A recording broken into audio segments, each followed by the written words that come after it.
Shalom, peuple de Dieu, que la grâce d'Hachem Elohim soit avec vous, que le Kol Bakol vous garde et vous conduise toujours sur le chemin de la vérité. Jésus-Christ est notre Seigneur, il est notre Sauveur, il est tout pour nous, mes bien-aimés, et nous sommes bénis en Christ dans les auteurs. Aujourd'hui, nous avons une thématique importante, un sujet important, qui est celui de la Pâque, mes bien-aimés. Et avec l'aide du Saint-Esprit, nous allons comprendre certains éléments, certains points qui semblent être assez difficiles à saisir. Mais nous osons croire que Dieu lui-même, qui est le propre interprète de sa parole, va pouvoir nous éclairer et nous conduire notamment dans la compréhension de sa pensée éternelle. Et en cela, mes bien-aimés, notre sujet, c'est la Pâque. Vérité et fausseté. La Pâque, vérité et fausseté. Et en cela, il y a eu un nécessaire, mes bien-aimés, retour à la vérité. Un nécessaire retour donc à la vérité, dans la mesure où nous entendons de ci et là beaucoup de choses sur la Pâque et nous comprenons aussi qu'il y a énormément d'hérésies. Pour ceux qui connaissent l'histoire de l'Église, mes bien-aimés, nous ferons effectivement un retour sur l'historicité donc de la Pâque. Mais avant de toucher cela, nous allons lire la parole. Et le Saint-Esprit nous aidera, vous aidera. Et avec la grâce de Dieu, nous allons comprendre.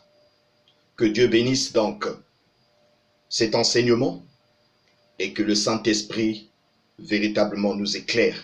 Nous en avons besoin en ce temps de confusion, en ce temps d'hérésie, en ce temps, mes bien-aimés, où la parole est rare. Mais Dieu, dans sa bonté, en ce temps de la fin, nous a donné la plénitude de sa parole. Et nous arrivons à entrer dans la chambre du roi afin de pouvoir l'écouter lui-même. Sans plus tarder, nous allons prendre nos Bibles et devoir lire dans le livre de Exode, chapitre 12, versets 11 à 14. Exode, chapitre 12, versets 11 à 14. Nous lisons au nom d'Adonai Yehoshua à Machia. Quand vous le mangerez, vous aurez vos reins sains, vos souliers aux pieds et votre bâton à la main, et vous le mangerez à la hâte. C'est la Pâque de l'Éternel. Cette nuit-là, je passerai dans le pays d'Égypte, et je frapperai tous les premiers-nés du pays d'Égypte, depuis les hommes jusqu'aux animaux, et j'exercerai des jugements contre tous les dieux de l'Égypte. Je suis l'Éternel.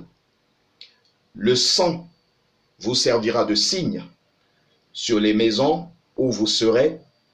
Je verrai le sang et je passerai par-dessus vous, et il n'y aura point de plaie qui vous détruise quand je frapperai le pays d'Égypte. Vous conserverez donc le souvenir de ce jour et vous le célébrerez par une fête en l'honneur de l'Éternel. Vous le célébrerez comme une loi perpétuelle, pour vos descendants, Que Dieu bénisse sa parole. Prenons également, mes bien-aimés, Hébreux chapitre 11, verset 28. Hébreux chapitre 11, verset 28. Il est écrit: c'est par la foi qu'il fit la Pâque et l'aspersion du sang, afin que l'exterminateur ne touchât pas au premier-né des Israélites. Merci Père éternel, compatissant roi, pour cette parole pour cet enseignement et ce message. Instruis-nous et que nous soyons, Père éternel, dans la vérité. Et que cette vérité puisse nous guérir et que nous sachions comment marcher dans ce monde d'obscurité et d'ignorance. Instruis-nous, Père, par ton esprit et bénis chacun de nous au nom de Jésus-Christ. Amen. Que Dieu vous bénisse et shalom à tous ceux qui nous rejoignent, mes bien-aimés. Nous avons donc véritablement un temps d'enseignement biblique où nous touchons régulièrement tout ce qui est prophétie et tout ce qui est eschatologie. Et aujourd'hui, nous allons devoir voir la Pâque. Qu'est-ce qu'il en est? Vérité et fausseté. Où est la vérité? Où est la fausseté? Mais la nécessité se présente à nous que de revenir à la vérité. Nous venons de lire, mes bien-aimés, Exode chapitre 12, versets 11 à 14. Une chose première qui attire notre attention dans ce livre, donc ce passage biblique que nous venons de lire dans Exode, surtout le verset 14 de Exode chapitre 12, si vous lisez bien, vous remarquerez qu'il est écrit: vous conserverez le souvenir de ce jour et vous le célébrerez par une fête en l'honneur de l'Éternel. Vous le célébrerez comme une loi perpétuelle, comme une loi perpétuelle. Nous soulignons loi perpétuelle pour vos descendants, pour vos descendants. Et j'ose croire, mes bien-aimés, que ici, l'Éternel parle aux Juifs, aux Israélites, aux Hébreux. Et donc cette loi perpétuelle, nous comprenons bien, est adressée aux Juifs et pour les descendants de ces Juifs. Et quand nous touchons les Juifs, mes bien-aimés, les Hébreux, les Yéhoudim, alors nous nous rendons compte qu'ils ont des lois ou bien une loi et des traditions. Et cela est notamment appelé la tradition hébraïque ou la loi mosaïque. Et nous comprenons également qu'il existe ce que l'on appelle la religion, qui est le judaïsme. Bien, alors, la question qu'il faille se poser pour nous qui sommes chrétiens, mes bien-aimés, pourquoi alors Jésus-Christ, dans Matthieu chapitre 26, à partir donc du verset 17, Matthieu chapitre 26, à partir donc du verset 17 à 19, pourquoi a-t-il célébré la Pâque? Et nous rappelons, mes bien-aimés, que Pâque, en hébreu, en fait, c'est Pessa. Pessa, c'est la Pâque hébraïque, selon la loi hébraïque, mes bien-aimés. Et dans Matthieu chapitre 26, versets 17 à 19, il est écrit: le premier jour des pains sans levain, les disciples s'adressèrent à Jésus pour lui dire: où veux-tu que nous préparions le repas de la Pâque? Le repas de la Pâque. Il répondit: allez à la ville chez un tel et vous lui direz: le maître dit, mon temps est proche, je ferai chez toi la Pâque avec mes disciples. Les disciples firent ce que Jésus leur avait ordonné et ils préparèrent donc la Pâque. Mes bien-aimés, nous nous sommes posé la question de savoir pourquoi Jésus, dans Matthieu chapitre 26, versets 17 à 19, a célébré donc la Pâque, Pessa. Alors, surtout sous cette forme-là, précisément, mes bien-aimés, eh bien, la réponse est que parce que Jésus est un descendant de David. Jésus est un descendant de David. Vous pourrez lire cela dans Matthieu chapitre 1. Mes bien-aimés, Jésus est un juif. Il est hébreu. Et donc, dans son droit, selon la loi hébraïque, de célébrer ce type de Pâque sous cette forme précise. mes bien-aimés. Nous avançons au fur et à mesure et le Saint-Esprit va nous faire comprendre quelque chose. Donc, sous cette forme-là, Christ, qui est descendant de David, qui est juif hébreu, il s'est conformé à la loi. Et nous rappelons encore une fois que Jésus-Christ était bien l'accomplissement de la loi et des prophètes. De la loi et des prophètes.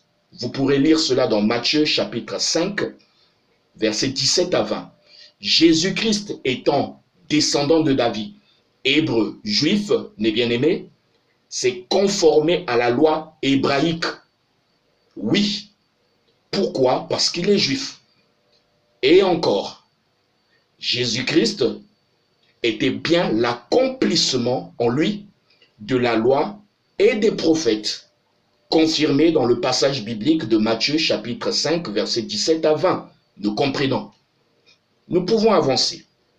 Seulement, mes bien-aimés, frères, sœurs et Christ, en Christ, seulement, pour nous qui sommes chrétiens, je dis bien pour nous qui sommes chrétiens, nous sommes dans une nouvelle alliance.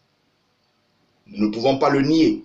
Nous sommes dans une nouvelle alliance, Nouveau Testament, mes bien-aimés, le temps de la grâce.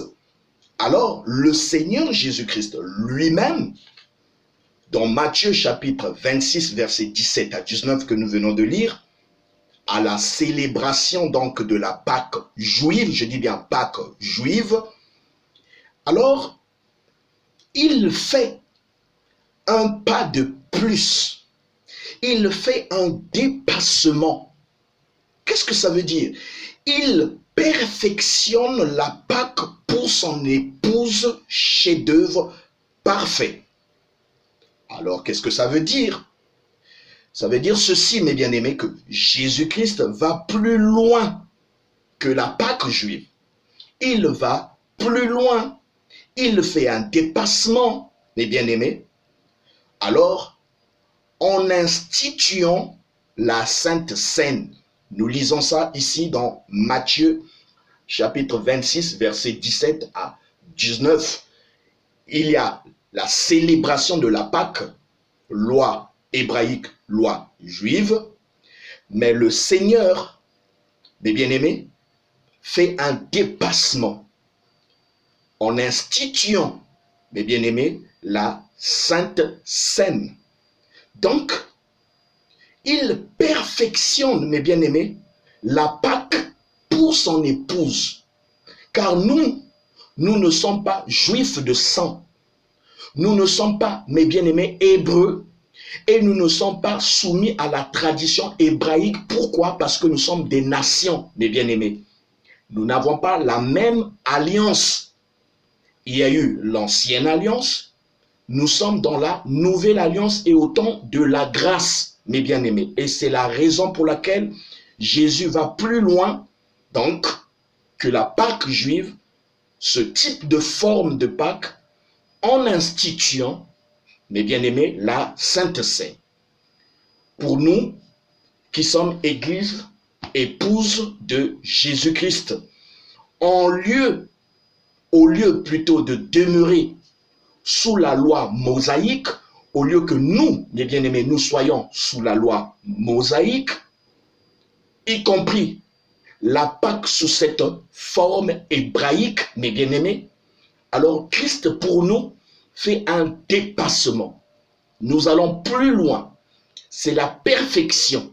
Nous ne nous limitons pas à cette loi mosaïque et cette Pâque de ce type, cette forme de célébration, mais le Seigneur fait un dépassement. Nous allons au-delà, mes bien-aimés, selon la conduite donc de notre Maître Jésus-Christ, nous allons au-delà de la Pâque célébrée comme telle par les Juifs jusqu'aujourd'hui. Alors, la question qu'il faille encore se poser, mais quelle est l'importance de la Sainte Seine? Rappelons-nous, mes bien-aimés, que Jésus-Christ lui-même, qui est la tête de l'Église, a institué ou encore a donné 3 ordonnances qui ont été dictées par lui-même, qui est le maître mes bien-aimés. Première ordonnance, c'est sur le baptême. Cela a été donné. Deuxième ordonnance, mes bien-aimés, c'est la Sainte Seine. Et troisième ordonnance, c'est le lavage des pieds, qui n'est plus pratiqué dans certaines églises, je ne sais pas pourquoi. Donc nous avons trois ordonnances. Nous avons le baptême, nous avons la Sainte Seine, et nous avons le lavage des pieds. Alors la deuxième question, alors que devrions-nous, mes bien-aimés, faire ou encore, alors devrions-nous ne pas fêter donc la Pâque pour autant? C'est la question qui nous est posée. Alors ne devrions-nous pas fêter la Pâque pour autant? Et bien la réponse juste qui est donnée, c'est si. Oui, si éventuellement. Mais attention, nous devons, mes bien-aimés, célébrer la Pâque tous les jours. Je dis bien, nous devrions, oui, célébrer la Pâque, mais tous les jours, car la Pâque véritable, je dis bien la Pâque véritable, n'est pas un jour ou une semaine mobile ou un jour mobile. Vous comprenez, c'est-à-dire c'est telle date, après telle date, après telle date, après telle date. Non, non, non. Mes bien-aimés, tous les jours, nous devons célébrer cette Pâque. Car la Pâque véritable n'est pas un jour ou une semaine mobile, mais plutôt nous devrions fêter la Pâque tous les jours. Car ce que la Pâque, qu'est-ce que la Pâque véritable? La Pâque véritable est l'agneau, Atal, l'agneau, c'est-à-dire Jésus-Christ. Jésus-Christ est la Pâque, mes bien-aimés. Et c'est en cela que Paul vient nous éclairer. Cet homme de Dieu, instruit par le Seigneur lui-même, apporte dans la Bible toutes les réponses nécessaires à notre instruction. Et l'apôtre Paul dit dans 1 Corinthiens chapitre 5, versets 7 à 8, retenez bien cela, c'est la réponse, mes bien-aimés, à la Pâque véritable que devraient fêter les saints de Dieu, les élus de Dieu, mes bien-aimés. 1 Corinthiens chapitre 5, versets 7 à 8. Faites disparaître le vieux levain, la loi, afin que vous soyez une pâte nouvelle. Puisque vous êtes sans levain, puisque vous êtes sans la loi, car Christ, notre Pâque, Christ est notre Pâque, mes bien-aimés. Ce n'est pas un jour, ce n'est pas des semaines mobiles, mais Christ est notre Pâque. Il a été immolé. Verset 8. Célébrons donc la fête, non avec du vieux levain, c'est-à-dire la loi, non avec un levain de malice et de méchanceté comme les pharisiens, les sadducéens, les baïtoussim, les bien-aimés, mais avec les pains sans levain de la pureté. Il explique ici, les pains sans levain de la pureté et de la vérité. Donc le vrai pain sans levain, mes bien-aimés, selon Christ, pour l'église épouse de Christ, pour les vrais chrétiens, les élus de Dieu, ce n'est pas le pain que nous mangeons, célébré comme on le voit à gauche à droite, mais c'est la pureté et la vérité. Vous connaîtrez la vérité et la vérité vous affranchira, mes bien-aimés. Donc, nous venons de lire ici, mes bien-aimés, 1 Corinthiens chapitre 5, versets 7 à 8. Oui, nous devons célébrer la Pâque, mes bien-aimés, mais tous les jours, pas un jour, pas une semaine, pas un mois, mais tous les jours, nous devons célébrer la Pâque. Pourquoi? Parce que la Pâque, c'est l'agneau, c'est Jésus-Christ. Jésus-Christ est notre Pâque. Et nous lirons également 1 Corinthiens chapitre 15, verset 20, il est dit, Mais maintenant, Christ est ressuscité des morts. Il est les premiers de ceux qui sont morts, mes bien-aimés. Mais nous remarquons que la Pâque que célèbrent les Hébreux, les Juifs, ils célèbrent la mort, mes bien-aimés. Et en plus, les Juifs, les Hébreux, n'ont encore jamais accepté Christ. Ils ont été frappés d'aveuglement, mes bien-aimés. Romains chapitre 11 nous le dit, et c'est l'apôtre Paul qui l'explique. Ils ont été aveuglés. Ils ont choisi Barabbas à la place de la vie, de la véritable Pâque.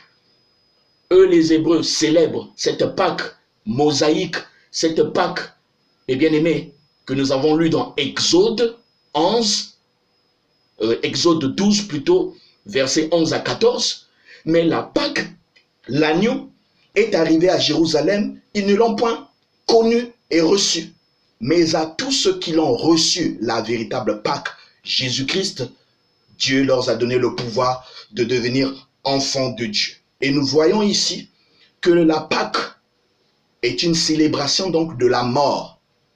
Mais notre Seigneur, c'est écrit dans 1 Corinthiens, chapitre 15, verset 20, mes bien-aimés, est ressuscité. Alléluia. Donc, si nous célébrons la Pâque comme, mes bien-aimés, les Juifs, et sous cette forme-là que nous venons de lire, comme Jésus l'a fait avec les disciples, sous cette forme-là, eh bien, nous sommes encore sous la loi. Nous sommes dans la tradition hébraïque. Mais Christ lui-même fait un dépassement, mes bien-aimés, et nous entrons dans l'institution donc de la Sainte Seine. Et la Sainte Seine, c'est mourir avec Christ, car nous buvons le sang de Christ, nous mangeons sa chair. Pourquoi? C'est une ordonnance. Et nous acceptons donc la mort et la résurrection de Christ, mes bien-aimés. Nous sommes libérés. La Pâque est une délivrance. Oh, je me sens religieux. La Pâque est une délivrance et la Pâque est une révélation. Réma. Vous ne pouvez pas comprendre la Pâque avec des pensées intellectuelles, mais c'est par la foi. La révélation se comprend par la foi, mes bien-aimés. Nous pouvons avancer. Donc, mes bien-aimés, c'est Jésus-Christ qui est la Pâque. Il est notre Pâque de tous les jours, pour toujours.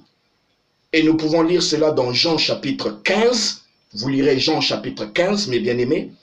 Vous lirez également Jean chapitre 17. Jean chapitre 17, mes bien-aimés. Nous allons lire cela et nous allons comprendre ce que le Seigneur nous explique. Jean chapitre 17, versets 20 à 26. Il est dit ceci, 20 à 26. Nous lisons. Ce n'est pas pour eux seulement que je prie, mais encore pour ceux qui croiront en moi par leur parole, afin que tous soient un, comme toi, Père, tu es en moi, et comme je suis en toi, afin que eux aussi soient un en nous, pour que le monde croie que tu m'as envoyé. Je leur ai donné la gloire que tu m'as donnée, afin qu'ils soient un comme nous sommes un, moi en eux et toi en moi, afin qu'ils soient parfaitement un, et que le monde connaisse que tu m'as envoyé et que tu les as aimés comme tu m'as aimé. Père, je veux que là où je suis, ce que tu m'as donné soit aussi avec moi, afin qu'ils voient ma gloire, la gloire que tu m'as donnée, parce que tu m'as aimé avant la fondation du monde.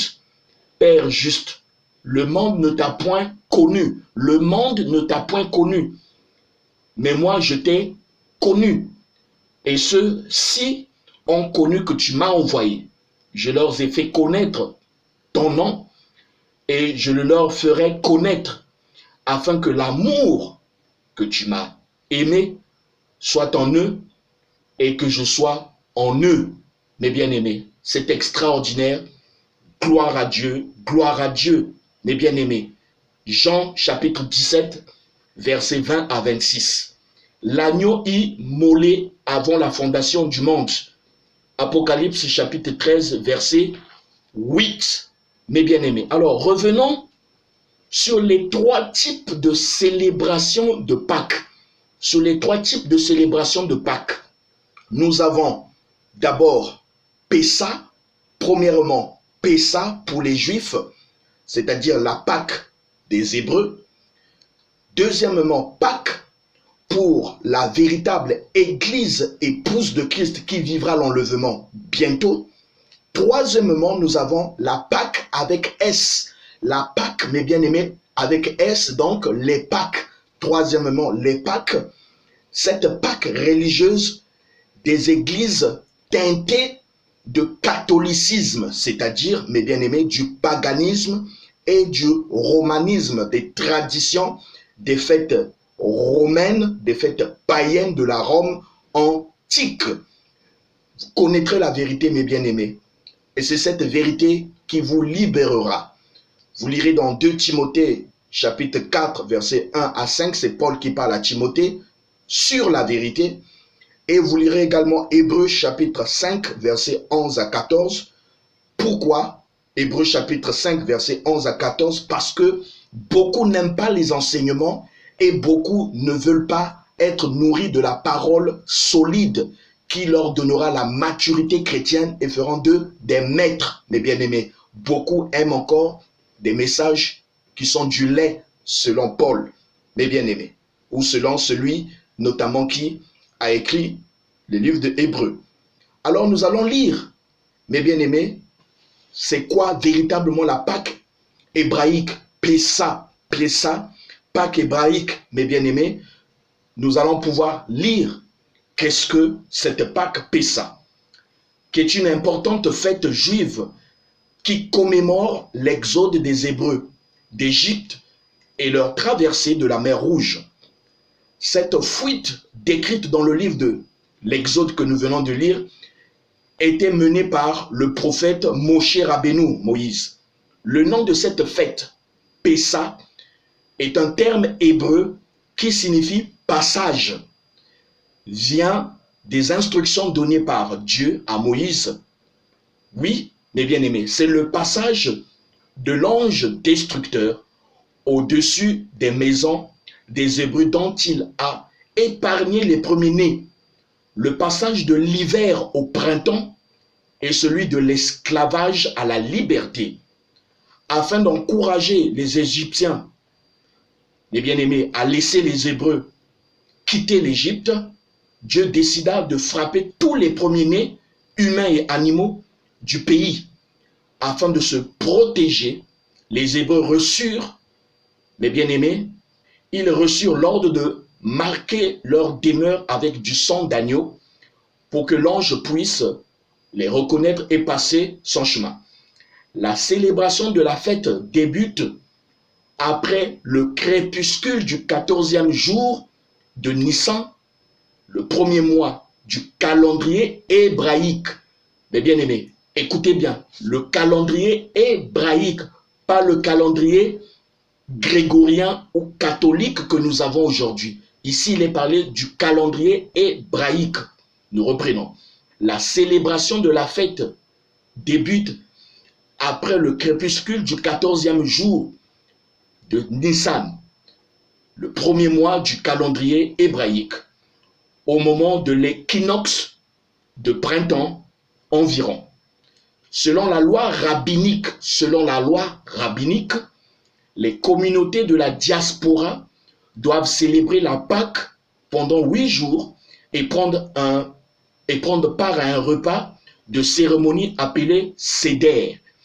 Les deux premières nuits, le Seder est composé d'aliments prescrits, chacun symbolisant un aspect des souffrances endurées par les Hébreux durant leur esclavage en Égypte. Par exemple, pour les Askénazes, nous verrons ça un jour, pour les Askénazes, le réfort rappelle l'amertume de cette époque et un mélange de noix et de pommes hachées dans un vin représente le mortier employé par les Hébreux pendant leurs travaux forcés. Tandis que pour les Séfarades, mes bien-aimés, l'amertume est symbolisée par les herbes amères trempées dans de l'eau salée et le mortier par le haroset. Mes bien-aimés, date mélangé à du miel et à des noix. Au cours du Seder, l'histoire de l'Exode est racontée et des prières d'action de grâce sont offertes à Dieu pour le remercier de sa protection. Les lectures, chants et prières du Seder sont regroupées dans le Haggadah, terme qui signifie récit et symbolise la mémoire et l'histoire du peuple juif. Un exemplaire est mis à la disposition de chaque membre de l'Assemblée. Les Juifs qui vivent dans les limites de l'ancienne Palestine célèbrent la Pâque pendant 7 jours et le Seder n'a lieu qu'à la première nuit. Au cours de ce repas, les plus âgés transmettent aux plus jeunes les messages essentiels du judaïsme. À la fin du repas, les Juifs de la diaspora se font la promesse d'être l'an prochain à Yerushalayim, exprimant ainsi l'espérance du retour à la terre promise, Israël. Pendant la durée de la fête, les Juifs doivent s'abstenir donc de manger du pain au levain et le remplacer par du pain sans levain, 10 pains azim, généralement sous forme de matzot. Ces matzot rappellent le pain sans levain consommé par les Hébreux au cours de leur fuite parce qu'ils n'avaient pas eu le temps de faire lever le pain. La tradition juive orthodoxe exige que pendant la Pâque, les repas soient préparés et servis à l'aide de couverts et de plats strictement réservés à cette occasion. Vous comprenez, mes bien-aimés, que Pessah, véritablement, n'a rien à voir avec la célébration qui est faite dans nos églises. Et c'est pourquoi nous rappelons, ne tombez pas dans le judaïsme ou la judaïsation de votre foi, mes bien-aimés chrétiennes. Cette foi chrétienne, ne la mélangez pas avec le judaïsme. Et Pessah est conforme donc, je dirais, à la loi hébraïque, mes bien-aimés.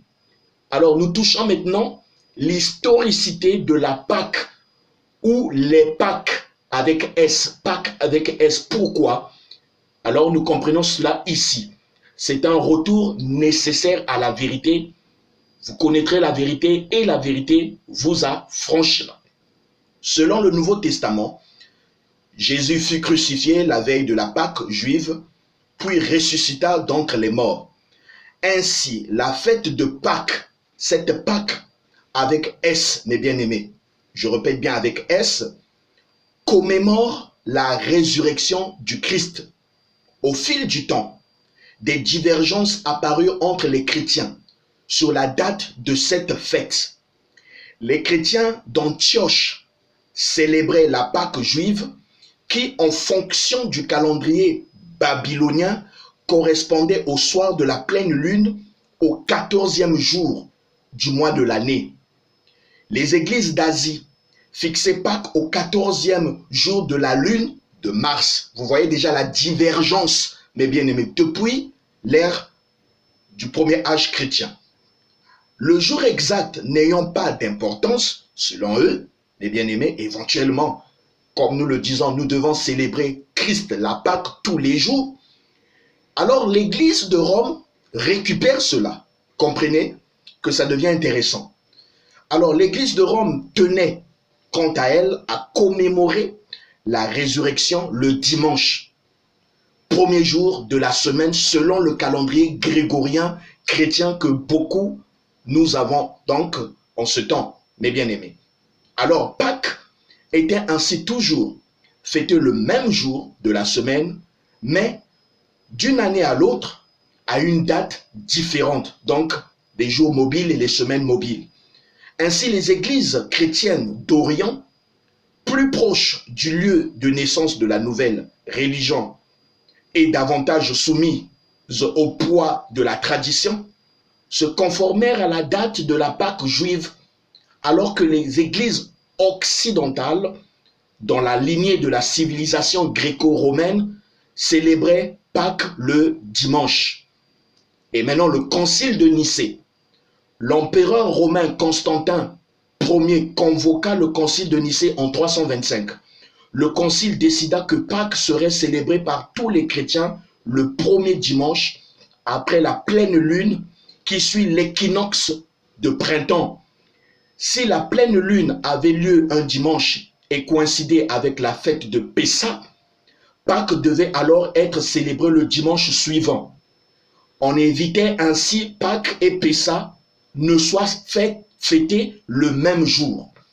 Le concile de Nicée décida également que la date du calendrier attribuée à Pâques avec S serait calculée à Alexandrie, qui était alors le principal centre astronomique du monde. Il fut cependant impossible de déterminer la date exacte. Le problème majeur concernant les pactes, c'est-à-dire le décalage existant entre l'année solaire et l'année lunaire, la principale difficulté posée par le calendrier résultait du décalage croissant entre l'année astronomique réelle et le calendrier julien en vigueur à cette époque. Nouvelle méthode de datation. Les méthodes pour calculer la date de la fête s'avérant insatisfaisantes, la célébration de Pâques se fit donc à des dates différentes dans les diverses parties du monde. Vers 455, l'Église de Rome adopta le système de calcul proposé par l'astronome Victorius, qui avait reçu mission d'Hilaire, archidiacre du pape Léon le Grand, voire Léon Ier, saint, de réformer le calendrier et de fixer la date de Pâques avec S. Le refus de l'Église d'Irlande d'adopter les changements proposés déboucha sur un important conflit avec Rome au 7e siècle. La réforme du calendrier julien en 1582 par le pape grégorien, donc nous avons son calendrier, mes bien-aimés, qui conduit ici la mise en place du calendrier grégorien, contribua à faciliter l'adoption de la date de Pâques avec S, ainsi que l'organisation de l'année ecclésiastique, donc depuis 1752, date à laquelle le calendrier grégorien fut également adopté par la Grande-Bretagne et l'Irlande. Pâques avec S s'est vu célébrer le même jour dans toute la partie occidentale du monde chrétien. Cependant, les églises orientales qui n'ont pas adopté le calendrier grégorien commémorent Pâques avec S le dimanche qui précède ou qui suit la date à laquelle se conforme l'Occident. Ces dates peuvent occasionnellement coïncider. Les deux cas les plus récents se sont produits en 1865 et 1963. Il fut maintes fois envisagé de remplacer les dates mobiles de la fête par une date fixe comme Noël. Le problème fut soumis au Saint-Siège en 1923 qui n'opposa aucune objection de principe à cette proposition de réforme. En 1928, le Parlement britannique promulgua une mesure autorisant l'Église d'Angleterre à commémorer Pâques avec S le premier dimanche suivant le second samedi d'avril. Toutefois, Pâques reste jusqu'à aujourd'hui une fête mobile, mes bien-aimés. Alors nous comprenons, mes bien-aimés, que l'histoire reste l'histoire.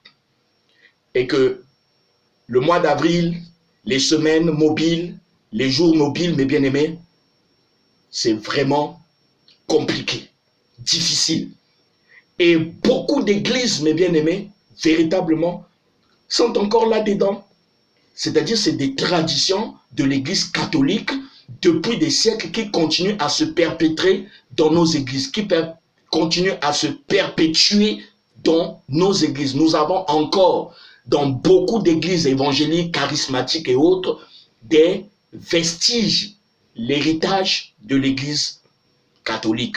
La Pâques avec S, hier et aujourd'hui, devient une affaire de business. C'est l'argent, les moyens, une affaire économique, sociétale, une affaire politique. Il y a beaucoup d'enjeux religieux et autres. Donc, la fête, cette Pâques avec S, mes bien-aimés, n'est pas biblique. La Pâques avec S, si vous voyez Pâques avec S, les Pâques n'est pas biblique. La fête, mes bien-aimés, que nous avons vu, Pessa, mes bien-aimés, célèbre la mort. Alors nous sommes tout embrouillés. Mais nous avons compris dans notre enseignement que la vraie Pâque, sans S, la vraie Pâque, c'est Christ en l'homme. Christ qui tabernacle en toi et que tu dois célébrer tous les jours de ta vie jusqu'à ton retour au ciel, mes bien-aimés. Oui, fêtons Pâques sans S, je dis bien, tous les jours, car la vraie Pâque, pour la véritable Église, c'est Jésus-Christ selon 1 Corinthiens chapitre 5, versets 7 à 8 et 1 Corinthiens chapitre 15, verset 20. C'est l'agneau immolé avant la fondation du monde. Et Christ est ressuscité, mes bien-aimés, pour nous faire comprendre que nous sommes passés de la loi à la grâce. Christ est venu nous libérer. La Pâque est une révélation. La Pâque est une délivrance.